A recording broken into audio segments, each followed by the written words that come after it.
Today I'm going to tell the story of a guy. He believed in love, but one day everything fell apart in an instant. It's a story about how easy it is to lose something that seemed eternal. Perhaps in it you'll recognize not only his pain, but also your own fears. Let's begin. I always thought that hard work was my destiny, and I was ready for it. Eva and I met 3 years ago, and from that moment I realized that I was ready to do anything to make her happy. She was the center of my universe to me, and for her sake I was determined to work as hard as I could to someday give her the life I thought she deserved. We lived in a small house that I had renovated and cleaned up myself. It was a modest dwelling, but cozy, and I was proud that we had a corner of our own. Our house stood next to the luxurious mansion where our neighbor Richard lived. He was the epitome of success and status. Tall, confident, always in an impeccable suit, he was the kind of man who attracted stares wherever he went. His house was like a showroom. Immaculate gardens, gleaming cars, always perfect facades. I found it hard not to be envious, though I tried not to show it. I knew Richard had a wife, Monica, a beautiful woman with a slightly sad look. She rarely left the house and hardly interacted with the neighbors, so I knew only a little about her. At first, when we first moved in, I thought I was lucky to live near such successful people. I felt like Eva and I could look up to them and be inspired, striving to do better. But with every month, every year, that feeling went away, leaving only an uncomfortable feeling that something was changing between me and my girlfriend. Eva was always cheerful and sociable.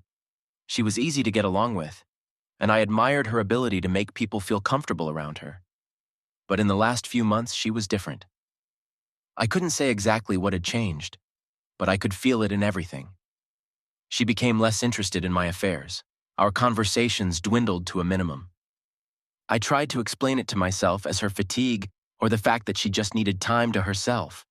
However, this detachment was growing, and I began to worry. Every morning I left for work early. The construction site I was working on was demanding, and I would often stay late into the evening. I would come home tired, but all I wanted was to see Eva's eyes and feel her near. But lately, she wasn't home when I returned. She said she was out with her friends or going to cafes, and I tried not to pay much attention to it. I loved her, and believed she just wanted a little break from the daily grind. One day, coming home from work late at night, I noticed Monica, Richard's neighbor, coming out of our driveway. It was a rare occasion. She almost never showed her face on the street at this hour. Her face looked pale and depressed. She looked around, as if she was afraid of being seen. "Liam, can I talk to you?" Her voice was quiet, as if she was trying not to let anyone hear her. I stopped, puzzled by her sudden appearance. Her eyes looked worried, and there was something in them that made my heart quicken its rhythm. "Sure, Monica. Is something wrong?" I tried to speak calmly, even though I could already feel some vague anxiety inside. She looked around and gestured for me to walk a little to the side, away from the road. I obediently followed her, feeling the tension rising in my chest. "It's hard for me to say this," she began, clasping her hands together nervously, "but I can't keep quiet anymore. Your girlfriend, Eva." I held my breath. The thought that she might be in trouble flashed through my mind, but what Monica said next was like a stab to the heart. "She's cheating on you. With my husband, with Richard." Her voice was barely audible, but every word thundered in my mind. I stood there as if struck by lightning. At first, I couldn't even make sense of her words. It couldn't be true. Eve? With Richard? My brain refused to accept it. I tried to find signs of lying in her face, but all I could see was bitterness and pain. "You're wrong," I said through clenched teeth. "It's impossible." Monica shook her head, her eyes filling with tears. I was silent for a long time. I didn't want to believe it at first. But I saw them together. I saw them come into our house when you were at work.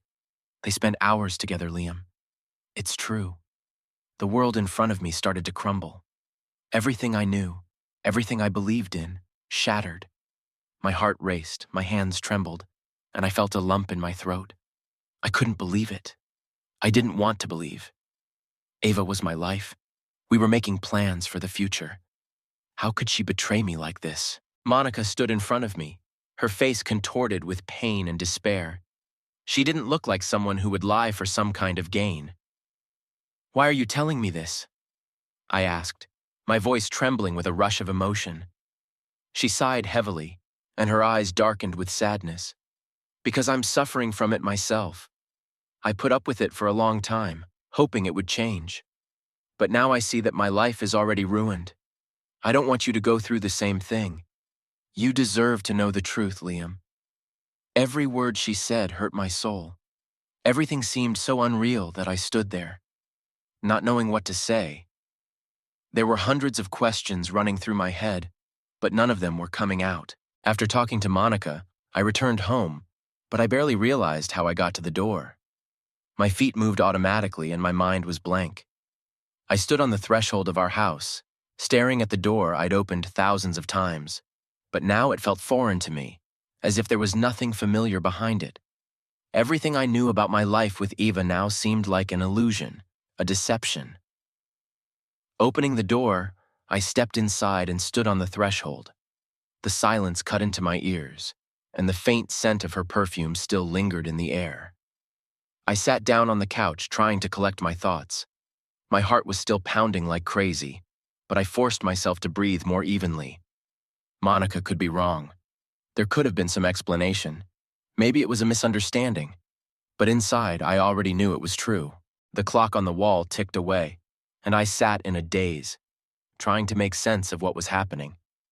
Scraps of conversations came to mind, moments I hadn't noticed before. Her aloofness, her constant excuses, her nightly walks. It all added up to a picture now, and it was a disgusting one. Eva came home a few hours later. I heard the key turn in the lock and I clenched my fists. Every nerve in my body was strained to the limit, but I knew I couldn't just lash out at her with accusations. I needed to hear it from her, to make sure it was true. She walked in like nothing had happened, tossed her bag on the chair and headed toward the kitchen without even paying attention to me. Her indifference hit harder than I expected. Usually she'd at least ask how my day was going, but now it was like a wall had grown between us, impenetrable and cold. "Ava, we need to talk," I said, trying to keep my voice calm. She paused for a second, then turned to me. There was no surprise in her gaze, but rather fatigue and mild irritation. "About what?"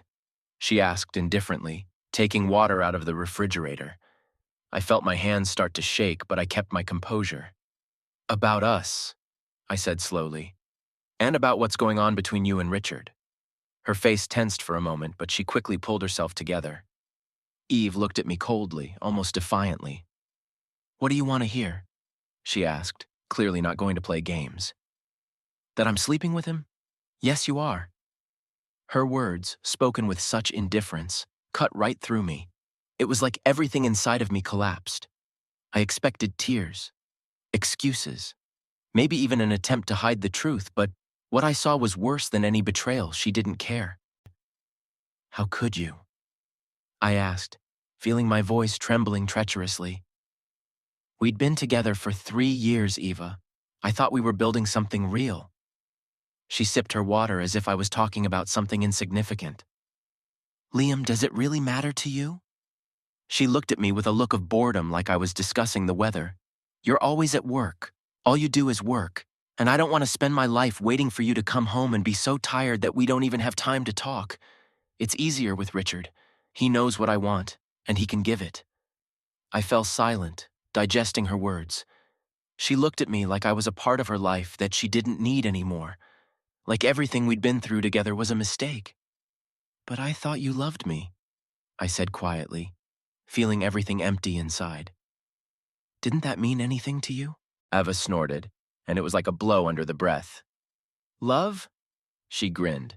"Liam, you're romanticizing this whole thing too much. Yes, it was fun when we first started dating, but now? You don't even notice how alien we've become. You live in your own world where work comes first. You want to plan for the future, but I live in the present, and I'm not happy with the present." I was shocked by her words, her indifference. I couldn't believe this was happening in real life. I had always considered Eve my raison d'être, my support.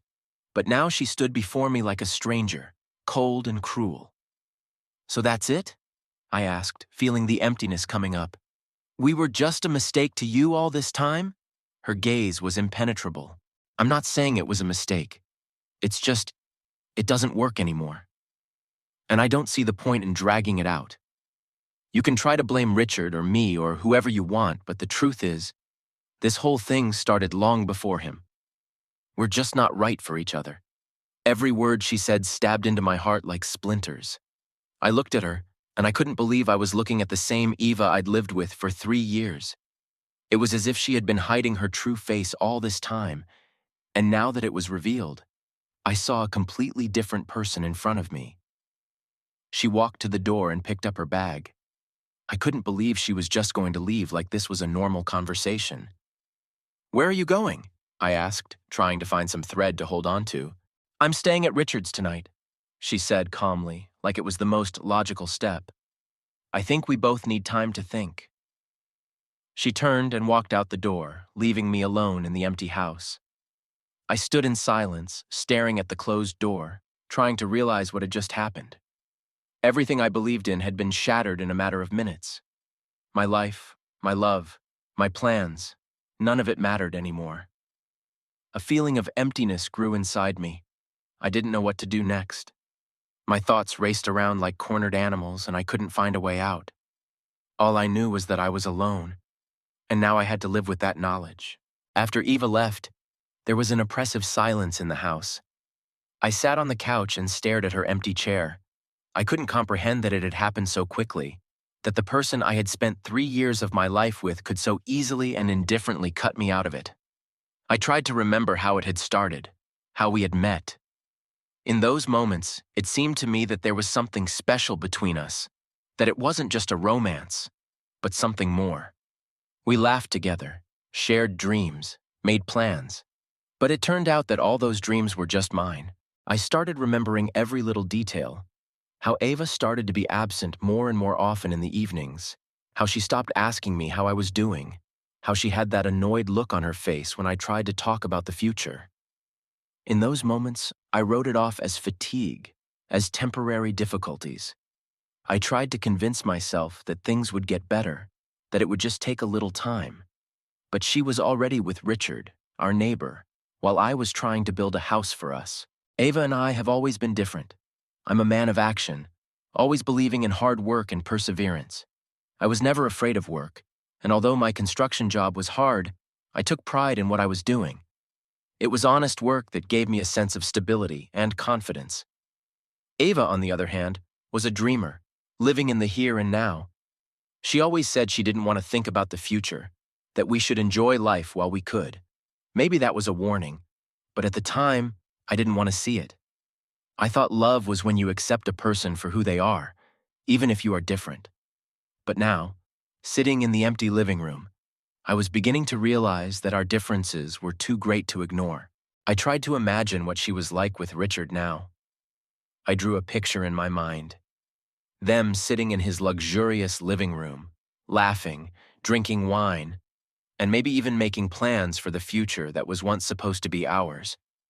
The thought made me clench my fists. Richard was successful, wealthy, and, as I now realized, cocky to the point of abomination.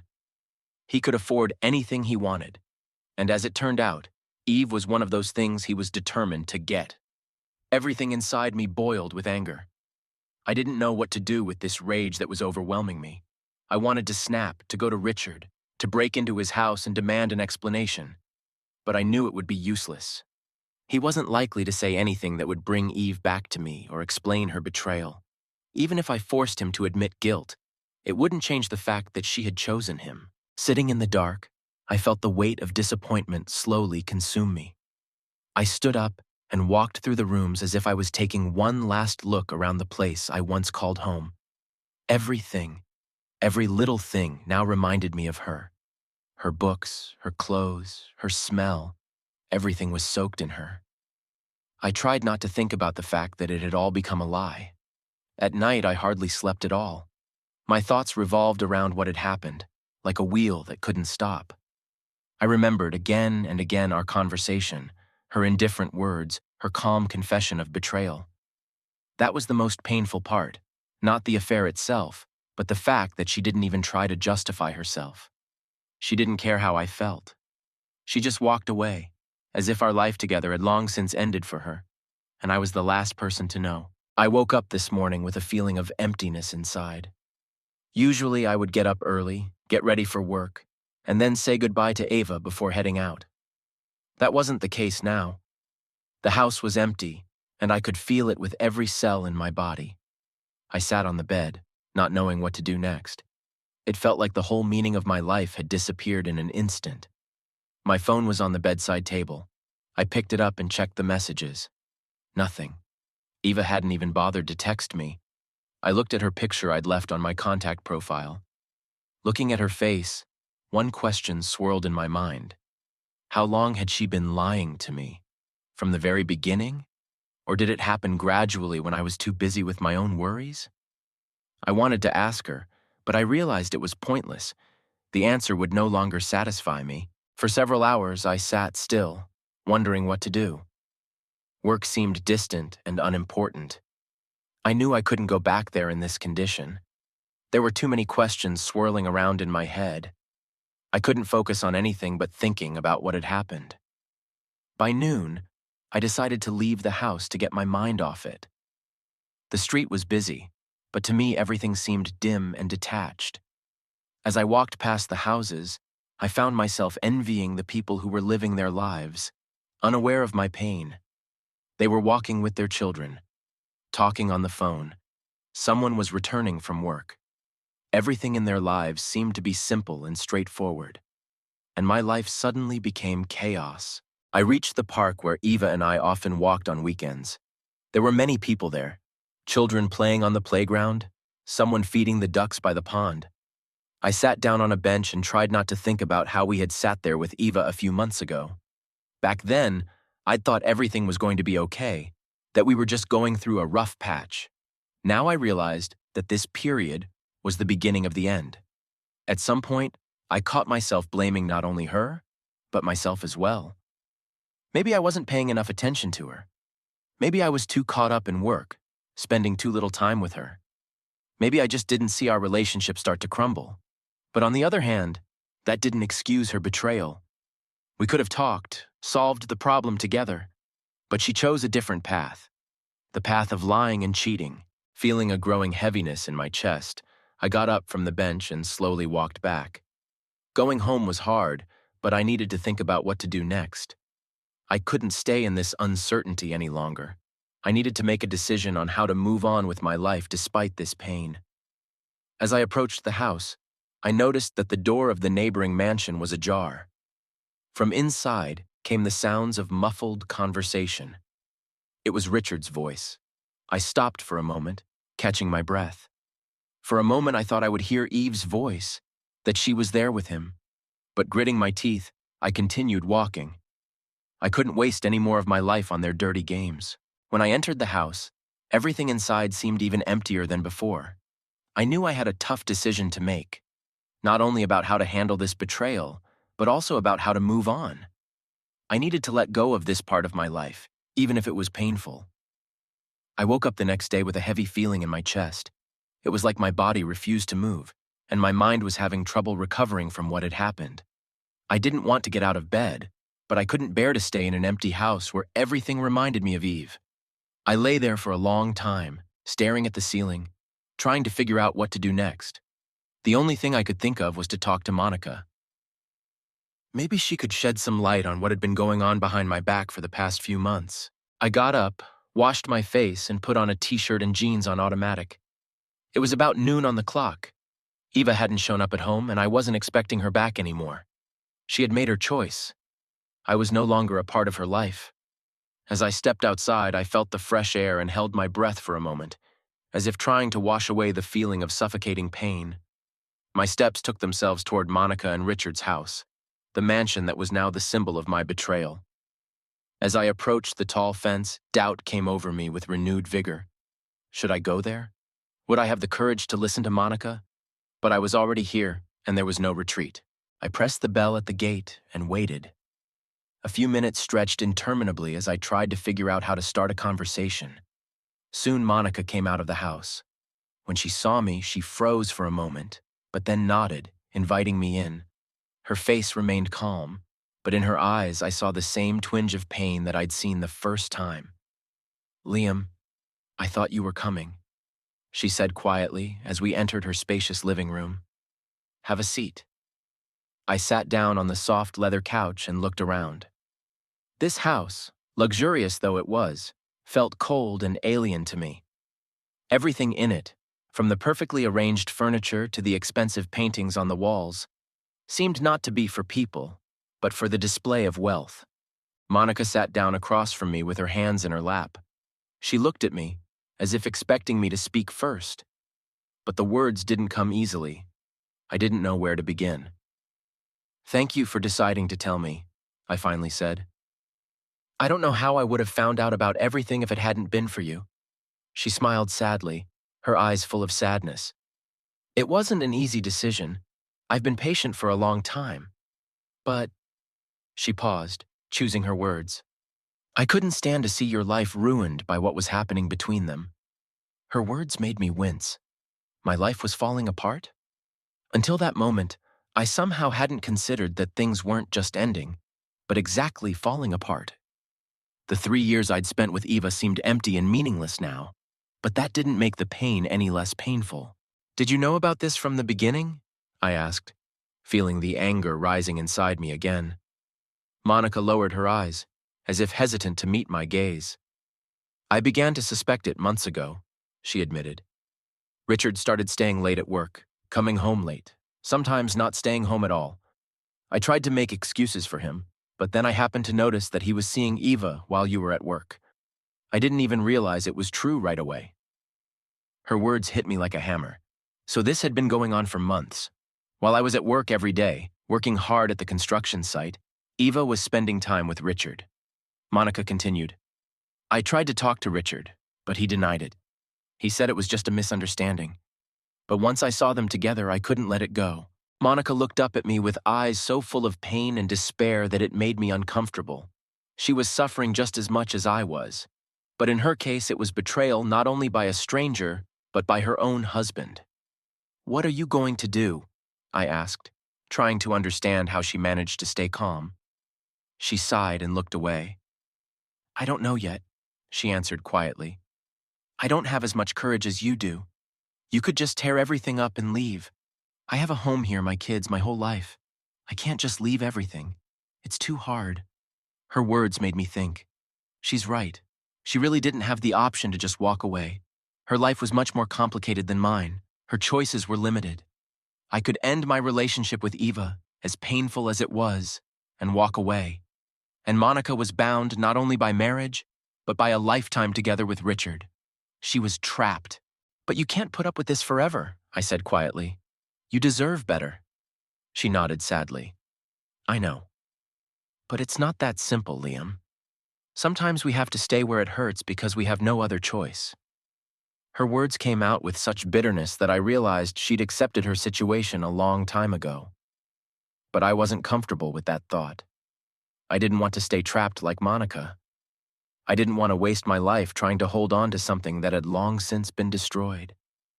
We sat in silence for a while longer, each immersed in our own thoughts.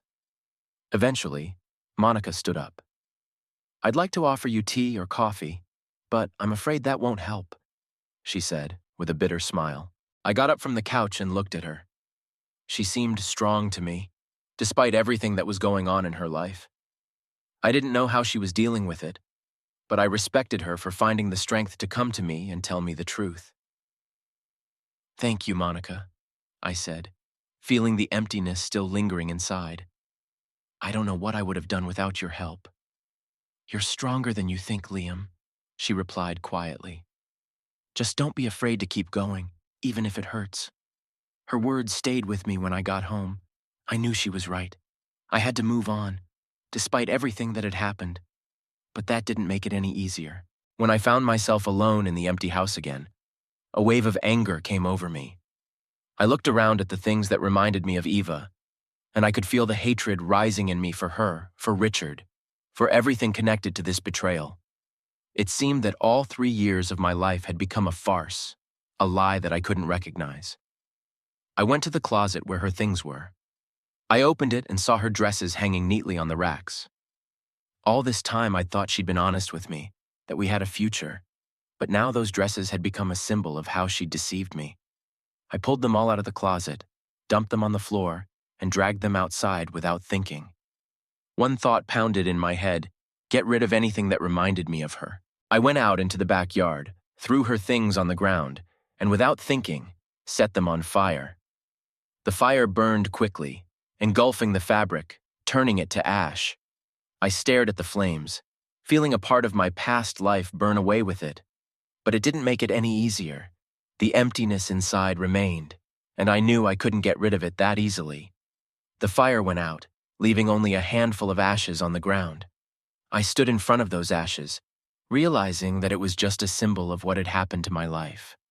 Everything that had been between me and Eve was gone like those ashes, and now I had to decide how to move on with my life. That night, as I stood by the ashes, something inside me finally broke. I realized that I could never get back the person I used to be. Eva's burned belongings were just a symbol of how she had burned everything we had. But the emptiness I felt wasn't filled with anger or relief. It was just there.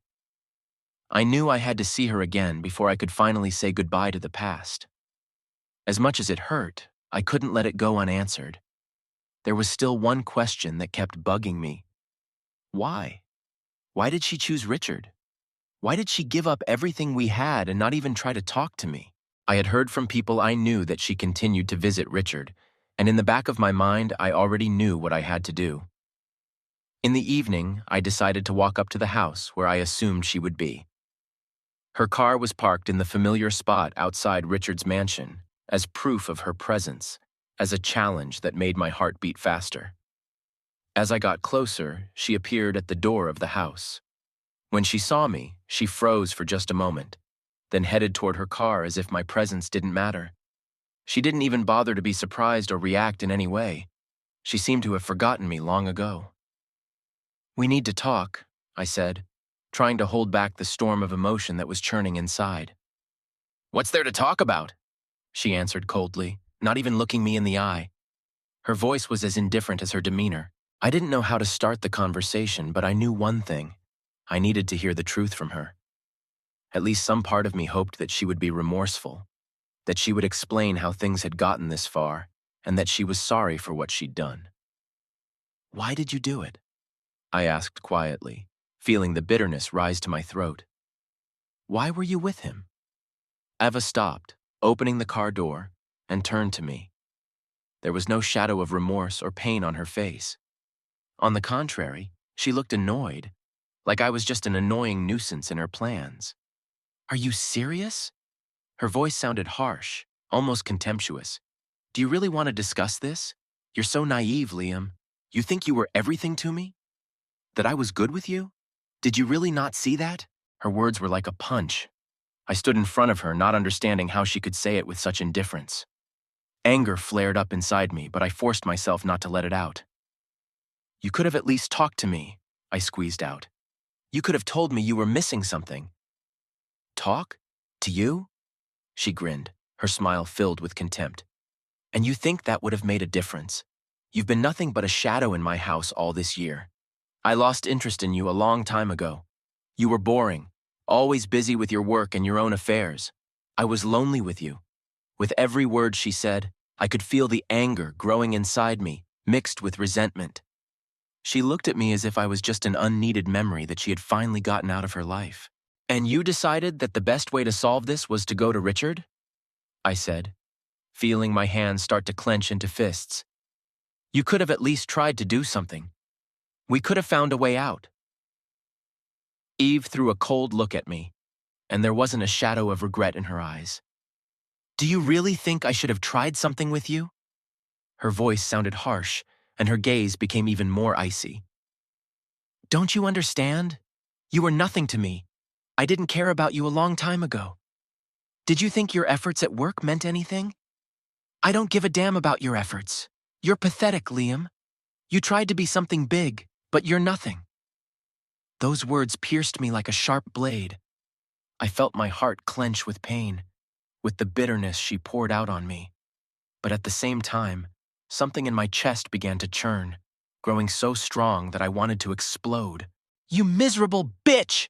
I blurted out unrestrained. "You betrayed me for his money? For his wealth?" She grinned, turning to me again. "For his wealth?" she repeated with a sneer.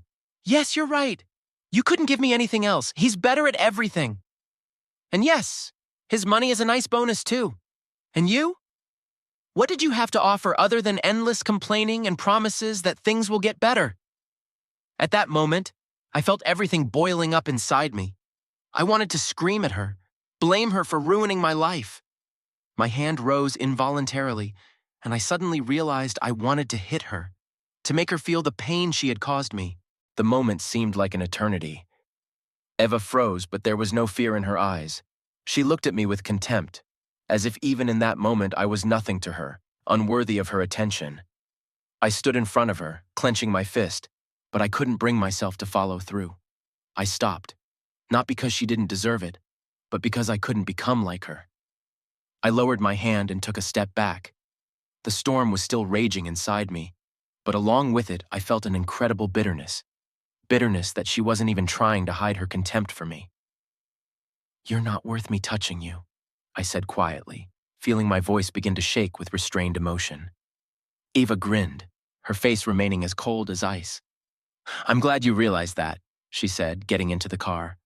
"Goodbye, Liam." She closed the door and drove away, leaving me standing in the middle of the empty street, alone as always. I stared after her, and in that moment I realized that I could never forgive her. Not for leaving, but for what she had become. Or maybe who she'd always been, but I was too blind to see that. As her car disappeared around the corner, I felt my legs start to shake. I leaned on the nearest fence, trying to gather my thoughts. Everything I'd heard from her had only intensified my sense of loss and emptiness. I realized that I could never be who I was again. She had killed my faith in people, in love. I slowly made my way back home. My home now seemed as foreign to me as the world around me. From the moment she left, something in me had finally died. It was as if the last ray of light that remained in my soul had gone out. I closed the door behind me and sat on the couch, feeling the pain wash over me. There were no more words, no more thoughts, only the emptiness that was growing inside, filling whatever was left of me. After that last encounter with Eva, I was left in utter confusion mixed with deep pain. She had shown me her true self, and in that moment I realized that I had lost not only the girl, but also my hope. I tried to come to terms with this truth, but the more I thought about her betrayal, the worse my pain became. My life became gray and bleak, and I felt myself sinking into a dark abyss. Every morning I got up for work, but I didn't know what I was doing it for. I tried to work as hard as I could, but thoughts of Eve never left me for a moment. She was in every corner of my mind, in every glance of people passing by, in every rustle of wind. I tried to concentrate on my duties, but I couldn't. All those plans for the future that I had made with her were shattered in an instant. I felt as if life had taken everything of value away from me, leaving only emptiness. A few weeks passed and I still couldn't recover. I looked exhausted, lost weight, and had no desire to socialize with my coworkers. They tried to keep up a conversation, joking with me, but it all seemed unimportant to me. I sank into my grief, and no one could get me out of it. I felt like a zombie wandering down the street, disconnected from everything that had ever mattered. Working at the construction site became a real challenge for me. Every day I watched other people happily perform their tasks, while I couldn't bring myself to do anything more than just be present. Every scream, every laughter around me only reminded me that I had no one left to share this joy with me. I looked up at the sky and wished I could just disappear. The inner despair was becoming unbearable. I could feel an overwhelming sense of hopelessness enveloping me. Finally, on one of the usual gray days, when life seemed especially hard, everything changed. There was an accident at work. At that moment, I was standing on the edge of a construction site making final checks before starting new work. Our team was working hard, and the tension was building as the project's completion date drew near. But on this day, something went wrong. I saw one of my coworkers, Robert, working with heavy equipment. Suddenly, he slipped and lost his balance. I didn't have time to scream when I saw him fall right on top of me. I instinctively bounced away, but I was too late. The second he landed, a heavy beam hit me in the face and I lost consciousness. When I came to, I was lying on the ground, surrounded by groaning coworkers. Pain pierced every cell in my body, but I wasn't thinking about myself at that moment. I was more concerned about Robert's condition. Colleagues were screaming. Someone tried to call an ambulance, but I didn't care about that. Everything in my mind revolved around one thing. What is happening? Why is this happening? The doctors at the hospital gave me a lot of tests and x-rays. I remembered in scraps how they talked about my injuries, but I didn't care. I was too depressed and couldn't perceive reality. Eventually, one of the doctors came up to me and leaned over and said, "You have multiple fractures and will need a lot of time to recover." I couldn't answer anything. The words wouldn't go through my throat. I just stared into the void, feeling the darkness clutching me in its embrace. Every day in the ward was a challenge. I lay alone, unable to move. Every attempt to get to my feet caused me terrible pain, and the thought of Eve only added to my fear. I remembered the way she had looked at me as she left. Her face no longer bothered me, but it left a deep mark in my heart. It was hard to understand how I had gotten to this state. I felt that this trauma was not only physical but also mental. Every day it became harder and harder to cope with what had happened. I didn't know how to move on with my life. Thoughts of suicide crossed my mind more and more often. I felt that life without Eva had no meaning, and even the injuries on my body seemed insignificant. I was on the verge of despair and didn't know how to get my life back. Every moment without her seemed endless to me. My mom came to the hospital often, but even her care couldn't heal the wounds in my soul. She would tell me that I needed to fight, that I could recover, but it sounded like empty words. I didn't believe I could ever get my old life back. Sometimes I caught myself thinking that I felt safer within these hospital walls than I did in the world I came from. Weeks later, when the pain and fear began to subside a little, I still couldn't shake the feeling of loneliness. All my friends, everyone who had ever known me, couldn't understand what I was going through. I was no longer the Liam who laughed merrily and made plans for the future. I was now just a shadow of my old self. I had no hope of healing anymore. I just lay in the hospital bed, listening to the sounds coming from the hallway. Sometimes I thought I just wanted to disappear, to dissolve into that gray, silent silence, as if I had never existed.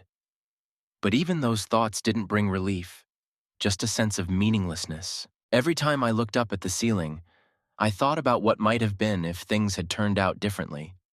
I imagined myself walking down the streets with Eva, laughing and planning our future together. But these were just illusions that only made the pain of her absence worse. At some point, I felt like I had completely lost touch with reality. Mixed emotions, fear, and pain did not leave me.